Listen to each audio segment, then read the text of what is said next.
ஆட்சி வழங்கி ஆங்கில கிழக்கிந்திய கும்பனியா பாஞ்சாலம் குறிச்சி தீமையை தன்வசப்படுத்திக் கொண்டார்கள். ஆனால் அவ்வூர் அரசனும் அவர்களது நீண்ட நாள் விரோதியுமான வீரபாண்டிய கட்டபொம்மன் தப்பி ஓடி தலைவரவாக திரிகிறான். அவனுக்கு அடைக்கலம் கொடுத்து ஆதரிப்பவர்கள் சிரச்சேதம் செய்யப்படுவார்கள். அவனை பிடித்துக் கொடுப்பவர்களுக்கு 1000 வராகன் இனாம் வழங்கப்படும். இது ஆங்கில கலெக்டர் அவர்களின் உத்தரவு. எவ்வளவு பீரங்கி, எவ்வளவு பட்டாளம், அவ்வளவு இருந்தும் அந்த வீரனை பிடிக்க முடியல. இப்போ பணத்தாசை காட்டி மிரட்டி பாக்குறானுங்க மோகம் கேட்டவங்க. ஆமாம் பாட்டி, அவங்க அதிகாரத்துக்கு பயந்து எவனாவது காட்டி கொடுக்காமலா இருப்பான்? நீ பார்த்தா கூட தான் காட்டி கொடுத்துருவ. அட பாவி, யார பார்த்து இந்த கேள்வி கேட்கிற? ஏன்பா, பசிக்கு சோறு போட்டேன்னு அதை தின்ன திமுறல தானே என்ன பார்த்து அப்படி பேசிட்டேன். இனிமே இந்த வீட்டுல ஒரு நாள் இருக்கக்கூடாது. போயிடுங்க வெளியில, இல்லாட்டி என் உயிரையும் பார்க்காம குத்தி போடுவேன். ஆஹா ஆஹா, வீர தாய்மார்களை பெற்றது இத்தமிழ்நாடு. தாயே, இவன் அறியாமல் சொல்லிவிட்டான், இவனை மன்னித்து விடுங்க. நான் தான் கட்டபொம்மன். மகாராஜாவா? தெரியாம சொல்லிட்டேன். ஐயோ, தெரியாம சொல்லிட்டேன், மன்னிச்சுக்குங்க.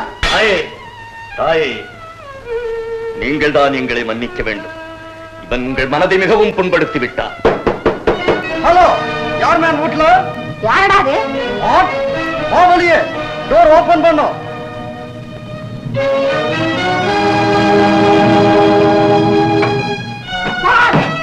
நாங்க கலெக்டர் சிப்பாயி கட்டபொம்மனை தேட ஆட எல்லா வீட்லயும் தேடி பாக்குறோம். நீங்க என்ன திமிர் பண்ற? உனக்கு தானப்பா திமிரு? என் பிள்ளை ரெண்டும் அம்மாவாத்து கிடக்குது. Oh my God! Oh my God! Small boss!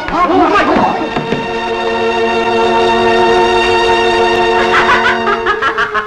தாயே, மிக்க நன்றி தாயே. விடை கொடுங்கள், போய் வருகிறோம். நாங்கள் இங்கிருந்தால் உங்கள் உயிருக்கும் ஆபத்து வரும். என் உயிர் கிடக்குதுங்க.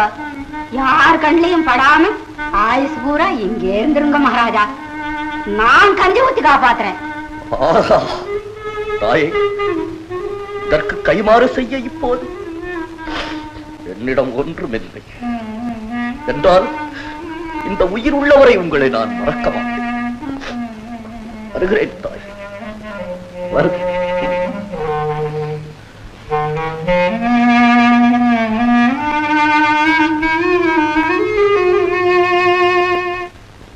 மதிப்பிற்குரிய புதுக்கோட்டை மன்னர் விஜய ரகுநாத தொண்டைமான் அவர்களுக்கு தெற்கு சீமை கலெக்டர் SR லூசிங்டன் எழுதுவது.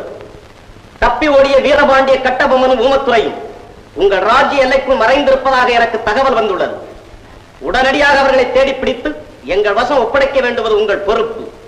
என்ன, கட்டபொம்மனை நாம் பிடித்துக் கொடுப்பதா?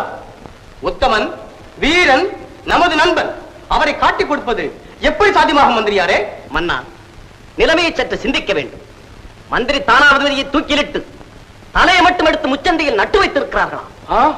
கொடுமை, பயங்கரமான கொடுமை. தங்களது பெரும் படைபலத்தால் மற்ற பாளையக்காரர்களை எல்லாம் அடியோடு ஒடுங்கச் செய்து விட்டார்களாம். நாம் அவர்களுக்கு ஒத்துழைக்காவிட்டால் நமக்கும் அதே கதி என்பதைத்தான் அவர்களது கடிதம் சூச்சகமாக அறிவிக்கிறது. காலம் கடந்த பிறகு நாமும் எதிர்த்து அழிவதால் யாருக்கு லாபம்? சரி, விதி செய்யும் வேலை என்று நினைத்து அவர்களை தேடி பிடித்து அனுப்ப செய்யுங்கள். சேனாதிபதி உத்தரவு. உயிருக்கு பயந்தவர்களே, உட்காருங்கள், உட்காருங்கள். அகமழியவில்லை உனக்கு. உன்னை அழித்திருந்தால் என் அகமும் அழிந்திருக்கும். அல்லது எட்டப்பனும் தொண்டைமானும் எங்களிடையே பிறவாதிருந்திருந்தாலும் உனக்காவது அகம் உண்டாகாதிருந்திருக்கும். அல்லவர்களை திட்டாதே. இன்னும் ஏன் பயப்படுகிறாய்? உண்மையை கூறு, நாய்களை திட்டாதே என்று. துரை அவர்களே, நன்றி உள்ளது நாய் ஒன்றுதான். அதுவும் நமக்கு பெருமைதான். இருந்தாலும் இவன் யார் அதை சொல்ல? அதுவும் சரிதான். அடக்கியாலும் உங்களை சொல்ல அடிபட்ட இவனுக்கு என்ன உரிமை இருக்கிறது? எட்டப்பா, சொல் பேசாதே. நாளை எடுத்தடி. வாழ விரும்பினாய், வல்லவனை அழித்தாய், இனி நீ வாழ்ந்து கொள். வீரம் விலையற்றதென்றாய், வீரனை வழங்கினாய், வேண்டுவதை வாங்கிக் கொள். கூலி கேட்டாய், கும்பிட்டாய், கோழையானாய், கூலியை பெற்றுக்கொள். ஆனால் அந்நியன் உன்னை போற்ற வேண்டும், அது உனக்கு இனிக்க வேண்டும் என்று மட்டும் எண்ணாதே. நீ காட்டிக் கொடுத்தாய், நான் காட்டிக் கொடுக்கப்பட்டேன். நாம் இருவரும் இதே மண்ணில் விளைந்தவர்கள் தான். உன்னை கேடு சூழினும் ரத்தத்தில் இனச்சக்தி எங்கோ ஒன்றித்தான் இருக்கும். ஆதலின் நம்மிடையே என் பேச்சுக்குத்தான் இடம் உண்டு. ஏற்பது உனக்கு இழிவன்று, காரண உரிமை ஒன்று. ஆனால் அவனோ நேற்று வந்தான், இன்றிருப்பான் நாளை போவான் என்ற எல்லைக்கு இலக்கணத்துக்குட்பட்டவன். இம்மியனும் நம்மோடு ஒவ்வாதவன். அவன் கத்தி பாத்தின் கலங்காதே, ஆனால் அவன் பேச்சு கேட்டு மட்டும் வாழாதே. நான் கூறுவது உனக்கு மட்டுமல்ல, எங்களோட சிங்கங்களாய் பறந்து இன்று குரங்குகளாய் கூனி நிற்கும் இதோ அத்தனை ஈனர்களுக்கும் மானவித்த மடையர்களுக்கும் கூறுகிறேன். கூறுவதென்ன காரியம் மீழ்கிறேன். போதும் உன் பேச்சு. குற்றவாளியாகிய நீ ஏதேனும் சமாதானம் கூறி குற்றத்தை குறைத்துக் கொள்ள முடியுமா என்று பார். நாங்கள் ஒரு நாயை கொல்வதானாலும் சட்டப்படி குற்றம் காணாமல் கொல்ல மாட்டோம். We believe in the rule of law. எத்தர்கள் நல்லவர்களாக நடிக்க ஏற்பட்ட எத்தனையோ வழிகளில் இதுவும் ஒன்று. அறிவேன், ஆகப்போகும் முடிவை உடன் அறிவேன். ஊருக்கு பேருக்கும் நாடகத்தை நடத்தி காட்டு. நீ குற்றவாளிதானே? உன்னை கொல்ல தவறிய குற்றவாளி. எடக்கு பேச்சு வேண்டாம், நேர்மையான பதில் தேவை. கும்பனியாரின் கட்டளைக்கு நீ ஏன் அடங்கவில்லை? கும்பனி என்பது வாங்கவும் விற்கவும் வந்த ஒரு வர்த்தக ஸ்தாபனம். அதற்குள் அடங்க வேண்டுவது பொருள்கள், புருஷர்கள் அல்ல. கடைசியாக நாங்கள் வாங்கியிருப்பது அரசுரிமை. உரிமையை வாங்குவதோ விற்பதோ எங்களுக்கு பழக்கமில்லை. எவனாவது விற்றிருந்தால் அவனிடம் போய் கேட்டிருக்க வேண்டும் இந்த கேள்வியை. நீ அவன்தான் ஆற்காட்டு நவாப். அவன் உங்களை கேட்க சொல்லுகிறான். அவனையே கேட்க சொல்லுகிறேன் நான் என்று நீ அவனிடமே போய் மீண்டும் அடக்கு பேச்சு. அது என் கோபத்தை குத்துவதாகும். உணர்ச்சியுடையவனுக்குத்தான் கோபம் வரும். உனக்கு வருவதாக கூறுவது பொய். எடக்கு, மடக்கு, இருமாப்பு, ஏளனம் இத்தியாதி இத்தியாதி உனக்கு மிக மிக அதிகம். எல்லாம் உடன் பிறந்தவை. அது ஒடுக்கப்பட்டது. நடக்காது. நான் இருக்கும் வரை எக்காலம் இறங்காது. அக்க உறக்க மேலெழும். இருக்கும் சூரியன் இருக்கிறதே, அது கூட எங்களை கேட்டுத்தான் எழும் விழும். அந்த கதையை இங்கு விடாதே அப்பனே. சூரியனே வேண்டாம் என்ற ஆண் கூட அல்ல, ஒரு பெண் விரட்டி இருக்கிற கதையெல்லாம் இங்கு ஏற்கனவே ஏராளமாக இருக்கிறது. வேறு ஏதாவது இருந்தால் கூறு. ஏனைய பாளையக்காரர்கள் எல்லோரும் பணிந்து விட்டார்கள், பலன் அடைகிறார்கள். நீ ஒருவன் மட்டும் பணிய மறுப்பதால் அது உனக்கு ஒரு லாபமா? எல்லோரும் பணிந்த பிறகு நான் ஒருவன் பணியாததால் அது உனக்கு ஒரு நஷ்டமா? இவன் பேசத் தெரிந்தவன். பேசத் தெரிந்தவன், வெறும் பேச்சல்ல, மானத்தில் பாசம் உள்ளவன், வல்லவன், வாழ்வீசத் தெரிந்தவன். அதனால் தான் வாழ்பிடித்து வாழ வேண்டும் என்று இல்லாதிருப்பவன். இரும்பு தலையன் என்று எனக்கு பெயர். என்னிடமே பேசுகிறாய். உருக்க வேண்டிய பொருள் அதனிடம் இரக்கம் காட்டி பேசியது தவறுதான். புல்லனே, பொசுக்கள் அல்லதான். காதல், மானம், வீரம் இந்த கட்டுக்கோப்பிலே வளர்ந்தவன். எங்கள் நாடோ எல்லா வளமும் படைத்த நாடு. எதற்கும் எவரிடத்தும் கையேந்தி நிற்க வேண்டிய அவசியம் இல்லாத நாடு. வையம் வானம் ஒத்துழைக்கும் நாடு. இங்கு பிறந்தவன் பேடியாவதில்லை. பேடியா இருப்பவன் இந்த நாட்டின் அசல் வித்தாக இல்லாதவனாக இருப்பான். பொன்னாட்டு மக்கள் எங்கள் தென்னாட்டு மக்கள். போரென்றால் புலிகுணம், பொங்குவென்ப காதல் என்றால் பூமணம், புகழுக்குரிய மானம் என்றால் உலகிற்கே ஒரே இனம் என்ற சரித்திரம் கண்டவர்கள் நாங்கள். எங்களை அடக்கியால் ஆண்டவரும் எண்ணியதில்லை. விரும்பினால் அன்பை காட்டி நண்பர்களாய்த்தான் எங்களுடன் வந்து வாழ்ந்ததுண்டு. அந்த புண்ணிய பூமியிலே நாடு பிடிக்க வந்த நீங்கள் நரிவேஷம் கட்டி வாழையாற்றி நிற்கிறீர்கள்.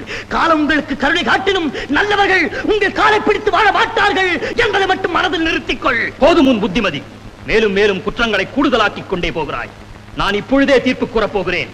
உயிரின் மீது ஆசை இருந்தால் உனக்காக ஒரு வினாடியை ஒதுக்குகிறேன். மன்னிப்பு கேட்டுக்கொள்.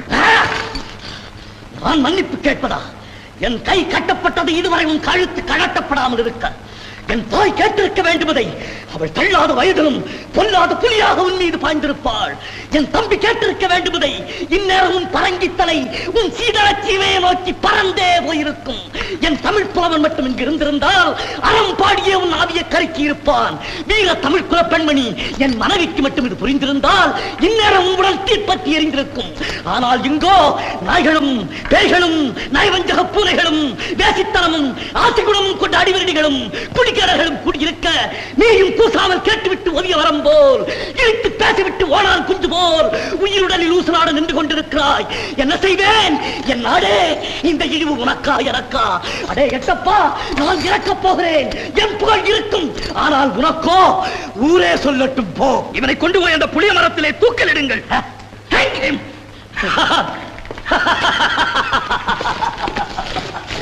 அன்று போரிலே உயிரை சிந்திய என் வீர மக்களோடு நானும் மடிந்திருக்க வேண்டும். கோட்டையை விட்டு வெளியேறிய எனக்கு இந்த இழிவுச் சாவு ஒரு நல்ல பரிசு. தம்பி, அஞ்சாத சிங்கமே, இந்த கடைசி நேரத்தில் உன்னை காண துடிக்கிறேன். என்னால் முடியவில்லை. புன்னகை புரியும் தமிழ் மண்ணே, உன்னை விட்டு போதல் ஒன்றே எனக்கு வருத்தம்.